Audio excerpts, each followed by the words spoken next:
मित्रांनो, जर तुम्ही अशा वस्तू विकत असाल ज्याच्यावरती तुम्हाला टॅक्सेस लागत नाही, तरी देखील सरकार तुमच्यावरती 29 लाख रुपयाचा टॅक्स लावणार आहे.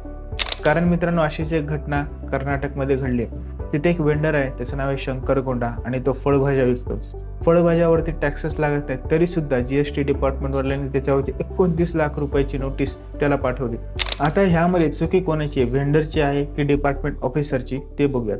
वेंडरची चुकी काय आहे, तर वेंडर हा फळभाज्या विकतो, फळभाज्यावर तर जीएसटी लागतच नाही, बरोबर आहे. पण UPI ट्रान्झॅक्शनच्या द्वारे बघितलं गेलं तर त्याची जी टर्नओव्हर आहे ते 4 वर्षाची टर्नओव्हर 1.63 कोटी रुपयापर्यंत गेली आहे.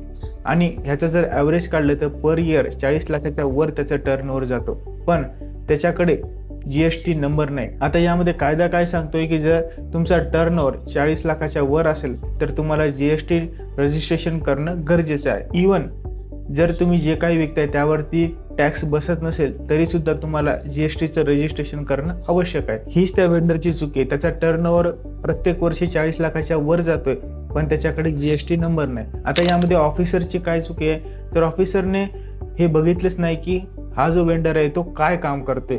जर त्याने हे बघितलं असतं तर व्हेंडरवरती त्याने जीएसटी कधी लावलाच नसता. तरी सुद्धा या ऑफिसरने त्या व्हेंडरवरती इंटरेस्ट, त्याच्यानंतर जीएसटी, त्याच्यानंतर पेनल्टी हे सर्व काही थोपून तो मोकळा झाला.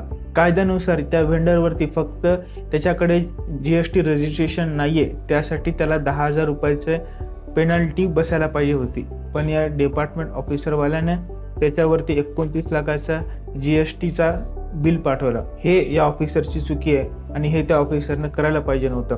त्या ऑफिसरने सगळी शहानिशा केली नाही, त्यामुळे ही घटना घडली. तर मित्रांनो, या व्हिडिओ मागचं एकच पर्पज आहे, जर तुम्ही अशा वस्तू विकत असाल ज्या वस्तूवरती टॅक्स लागत नाही, पण तुमचा टर्नओव्हर जर 40 लाखाच्या वर जात असेल आणि तुमच्याकडे जीएसटी रजिस्ट्रेशन नसेल तर तुम्हाला मिनिमम 10,000ची पेनल्टी लागू शकते. त्यामुळे आत्ताच जीएसटीचं रजिस्ट्रेशन करा. आणि जर हा व्हिडिओ आवडला असेल तर शेअर करा आणि चॅनलला फॉलो करायला विसरू नका.